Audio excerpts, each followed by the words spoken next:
Earlier today, local government, law enforcement, and the Indiana State Police Department met to discuss how Governor Holcomb's stay-at-home order impacts people here in the tri-state. Eyewitness News' Grace Haba spoke with law enforcement today about how they'll work together to enforce the order.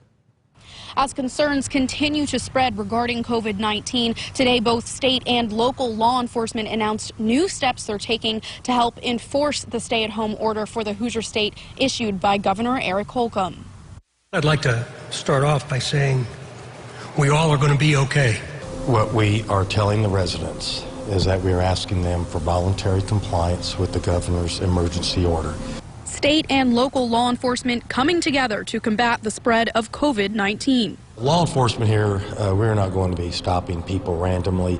We'll be looking for people who are egregiously violating the order by the governor.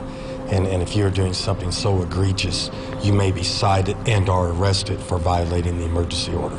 Under the stay-at-home order issued by Governor Holcomb, people should only travel when necessary, such as traveling to and from work at an essential business, picking up vital supplies, going to the doctor's office, or for court-ordered travel.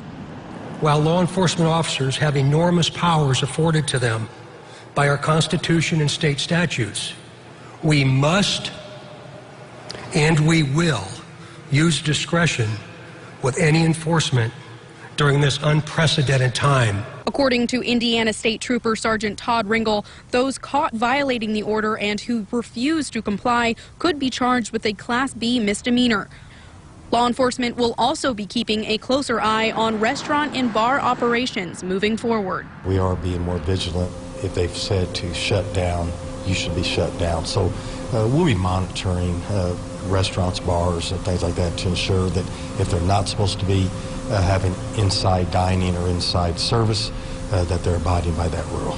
This common sense approach simply requires each Hoosier to do what you already know you should. Where you're begging people is to stay put when you can, and let's try to control the spread of this virus. In Vanderburgh County, Grace Haba, Eyewitness News.